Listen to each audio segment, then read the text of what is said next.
Ça a commencé cette année, au début de l'année, à l'occasion de la refonte, puisque le site du Monde a changé au mois de mars. Donc il y a eu deux instigateurs, qui sont deux développeurs, qui ont été deux instigateurs de la construction de cette API, donc un est dans la salle. Voilà, et ils ont choisi de se lancer dans cette construction à l'occasion de la refonte, et aujourd'hui l'ensemble du site, à part quelques éléments qui sont encore sur l'ancien site, mais ils sont assez pauvres, l'ensemble du site est basé sur cette API de contenu. On a l'ensemble des objets éditoriaux qui sont intégrés à l'API, que ce soit les articles, les vidéos, les patrouillos, tout ça. On a pas mal d'éléments aussi en termes de champ. Ça a été en fait l'occasion de mettre à plat techniquement ce qui faisait le site, l'ensemble de la construction du site, et aussi de faire un espèce de nettoyage, on peut le dire, entre guillemets, par rapport à l'ensemble des éléments qu'on peut offrir aux journalistes aujourd'hui dans le back-office. Enfin, hier, plutôt dans le back-office. Aujourd'hui, elle est utilisée exclusivement quasi exclusivement, je dirais, par les développeurs.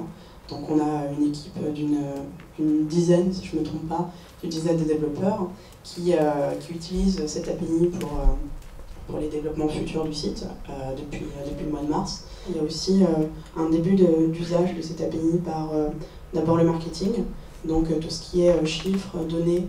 Ils ont des accès particuliers, pas à toute l'API, mais à une partie qui les intéresse, sur par exemple le top 10 des articles qui a le plus marché la semaine dernière. Ils peuvent aller consulter directement dans l'API ce qui les intéresse.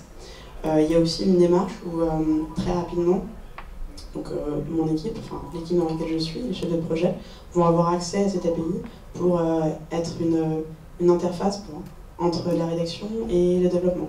Vérifier que les bugs qu'on peut avoir sur le site sont effectivement des bugs, vérifier tout ça directement dans l'API avant de travailler avec les développeurs.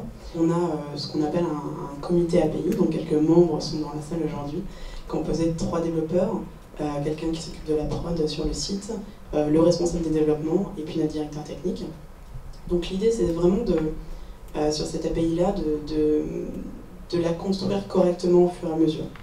Ils sont là pour valider les modifications qu'il peut y avoir, ils sont là pour discuter avec les développeurs de comment la faire avancer, la faire évoluer.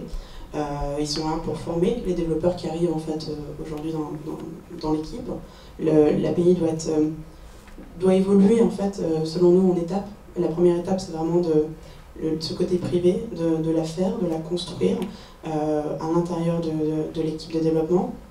Ensuite d'évangéliser le reste des services, expliquer ce qu'est une API tout simplement déjà, expliquer ce qu'est notre API et à quoi elle peut servir et vers quoi on peut tendre. La troisième étape, ce sera les côtés partenariats, donc travailler l'API avec les partenaires, et la dernière étape, ce sera l'ouvrir au public. Donc vraiment, on a une démarche évolutive.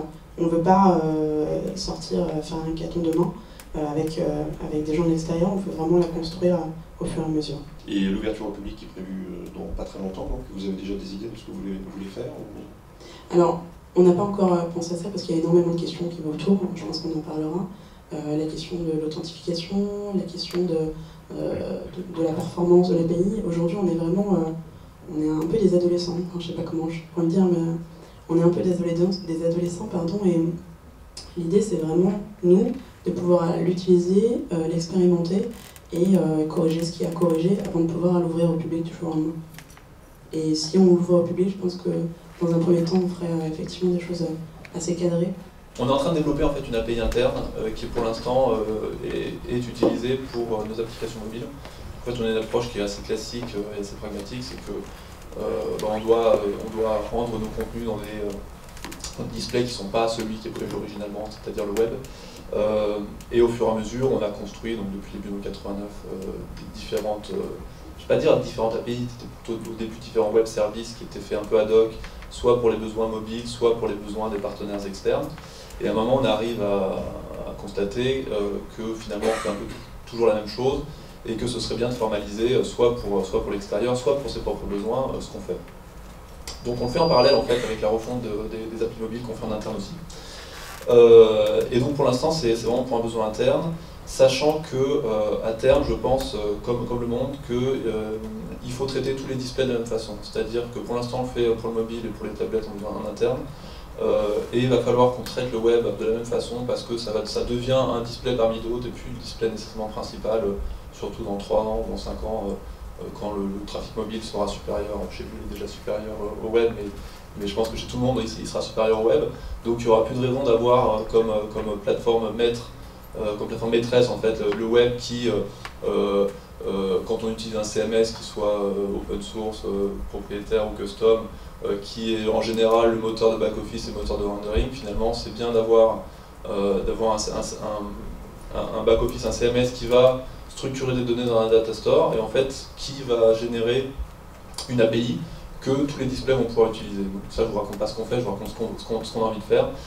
Et donc de traiter à égalité en fait ses propres plateformes et traiter aussi à égalité les plateformes extérieures. Évidemment pas en donnant les mêmes accès, mais à mon sens il faut une API unique, ou en tout cas des API uniques, une API data, une API user, une API search, et qui soit la même que celle qu'on utilise en interne, elle doit être la même que celle qu'on fournit à l'extérieur, parce que ce que disaient certains intervenants d'abord, c'est bien beau de faire une API, si on ne s'en sert pas, ou s'il n'y a que des gens à l'extérieur qui s'en servent, elle ne va pas évoluer et elle ne va pas aller nécessairement dans le bon sens.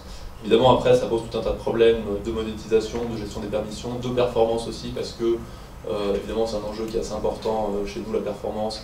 Si notre back-end est ouvert, est très ouvert, il va falloir gérer ces enjeux-là. Mais à mon avis, c'est la seule façon de pouvoir fournir tous ces contenus, tous ces assets et toutes ces données de façon correctement structurée, c'est-à-dire que, évidemment, comme on va devoir utiliser ces données-là, on va le faire de façon à ce qu'elles soient facilement consommables. Le deuxième point, c'est on essaye d'évangéliser les journalistes à l'utiliser, finalement, à l'utiliser directement, et donc à brouiller un peu la frontière qu'on aurait entre un système de publication et une mise en page d'articles. C'est-à-dire que si moi, pour mon CMS, pour ma mise en page globale d'articles, MAO, mes rubriques, etc., j'utilise une API, et finalement, je peux utiliser la même API pour la construction même de l'article. Et finalement, l'utilisation de l'API, ça devient un outil, un asset multimédia de la même façon qu'une vidéo, que de l'audio ou qu'une image. Évidemment, c'est un outil que les journalistes, auquel les journalistes ne sont pas formés, ou encore les formations sont assez initiales. Mais il se trouve qu'il y a des journalistes, même pas des jeunes journalistes qui sortent d'école, mais des journalistes qui ont 35 ans et qui se mettent à faire du JavaScript, qui se mettent à comprendre le JSON, à regarder un peu comment c'est, à voir que c'est pas si compliqué. Et je pense que c'est important cette évangélisation-là, pas nécessairement pour remplacer complètement les gens de la technique, mais au moins pour qu'ils connaissent les possibilités, qu'ils puissent comprendre un peu ce qu'on peut faire, voir que c'est pas si compliqué que ça, et éventuellement, s'ils ont besoin, après aller travailler conjointement avec des développeurs. L'un des points sur lesquels on est en train d'avancer à fond, c'est de dire finalement, par rapport à l'ensemble du périmètre que l'on couvre, qu'est-ce qui est important pour nous, sur quoi on doit se concentrer, nous, groupe Les Échos, quel est notre ADN, et à partir du moment où on aura bien défini ceci, où on va mettre en termes de coût d'opportunité nos ressources, et où on doit aller chercher à l'extérieur des ressources tierces, des développements tiers, des sociétés partenariats, nous, etc. Et en croisant ces éléments, on s'aperçoit que finalement, on a deux pierres essentielles dans ce qu'on va faire dans les 2 ans à venir. C'est d'un côté tout ce qui est contenu. Quand je parle de contenu, je parle de tout ce qui est articles, donc vous avez des vidéos, images, donc databases, etc. Tout ce qui va être des bases de données, on va aller chercher les données, on va les stocker, on va les traiter. Tout ce qui est notion de sémantique, pour nous c'est extrêmement important d'ajouter tout ce qui est couche de sémantique, plus derrière des données complémentaires sur les entreprises, Codeasy, Siret, etc., pour pouvoir ensuite croiser avec l'ensemble des produits qu'on sera amené à développer demain. Donc d'un côté, une plateforme de contenu, et de l'autre côté, tout ce qui est CRM, c'est-à-dire toute la connaissance client qu'on va avoir, qu'elle soit déclarative, ce qu'on a en stock, et ce qu'elle soit de toute l'audience qu'on ne connaît pas. Et là aujourd'hui, on est en train de déployer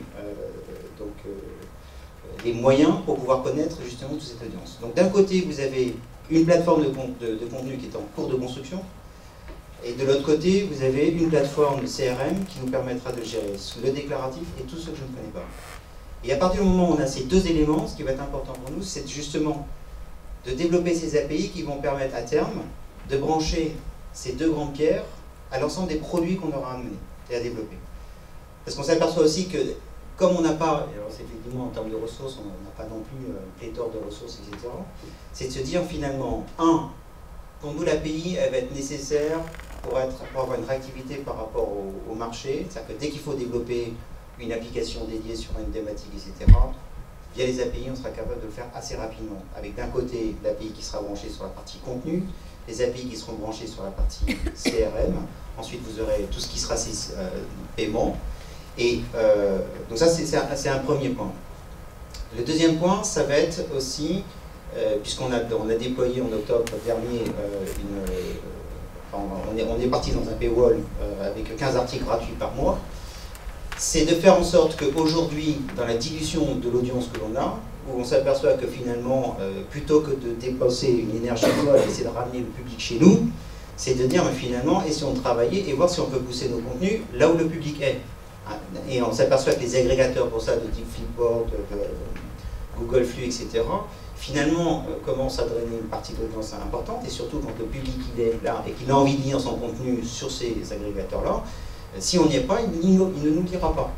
Et on passera, encore une fois, une énergie folle à essayer de drainer ce public chez nous.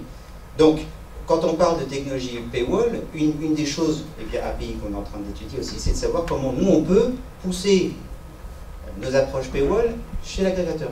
Aujourd'hui, on a, et puis nous et l'externe, donc les API tiers, on en a un usage intensif. Donc là, c'est ce qu'on va pouvoir rapatrier chez nous pour enrichir le site. Et ça, je pense que c'est vraiment rentré dans la mentalité.